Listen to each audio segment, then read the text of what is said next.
¿Qué pasa cuando el tumor se alimenta de sangre y crea su propio vaso para seguir viviendo e ir a más partes del cuerpo? Bueno, primero y principal que el tumor no va a ir a ninguna parte del cuerpo, ¿sí? Y te lo voy a explicar.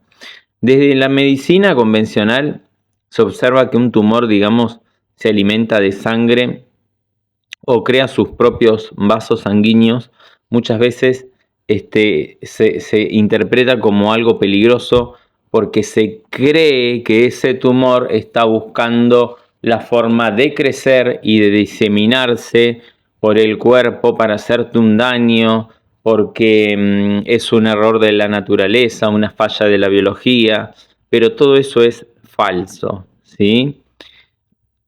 Ahora bien, cuando lo miramos desde las leyes biológicas, ¿sí?, que describe Hammer, el fenómeno de la vascularización tiene un sentido completamente distinto. El cuerpo no crea vasos para que un tumor se vuelva más maligno, más peligroso, más agresivo, más invasivo, sino para sostener un proceso biológico que está ocurriendo en ese tejido, ¿sí? Tomemos como por ejemplo el parénquima renal, ¿sí?, que es el tejido que forma la mayor parte del riñón y la función es filtrar la sangre para producir la orina.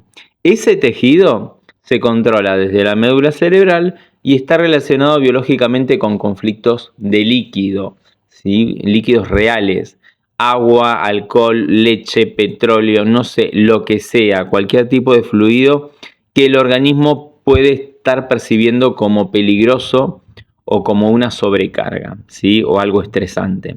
Entonces, durante la fase de conflicto activo, ese riñón va a perder células, se va a necrosar en la parte de los glomérulos, de las nefronas, y como mecanismo de compensación, el organismo eleva la presión arterial para poder mantener la capacidad de filtrado, a pesar, digamos, de esa pérdida de tejido.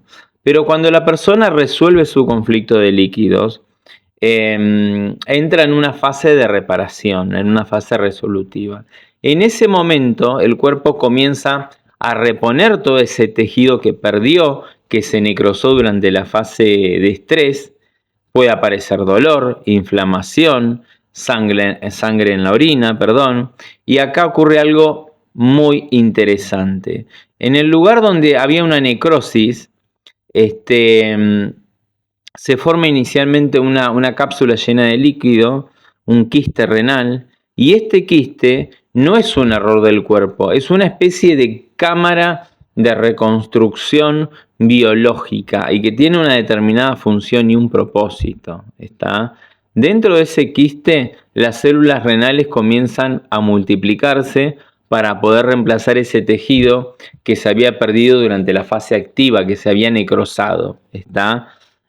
Para poder sostener ese proceso de regeneración, el organismo necesita nutrientes, necesita oxígeno y por eso crea vasos sanguíneos nuevos que alimentan esa zona que se encuentra en reparación. En medicina convencional, cuando se detecta esta etapa, cuando el quiste se adhiere al tejido vecino y comienza a vascularizarse, muchas veces se lo diagnostica como un tumor renal, un tumor invasivo o incluso como una, digamos, metástasis.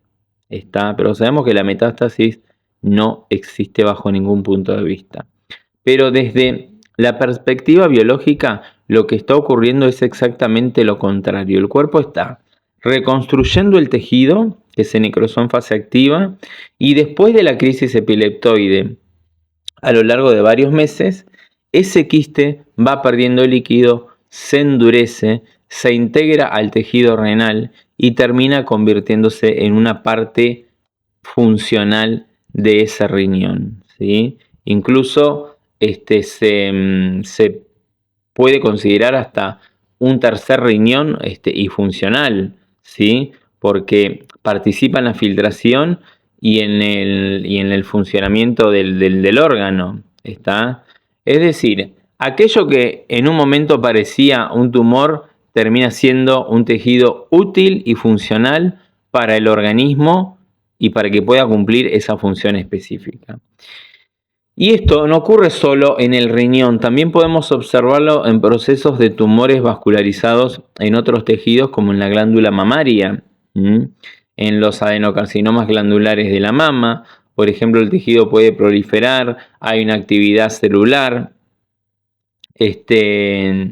Durante la fase activa va a haber un crecimiento celular, porque es un conflicto relacionado con el nido, con el cuidado, con la nutrición, con la protección. Entonces va a aumentar esa capacidad biológica para poder producir más alimento y más nutrición y más protección.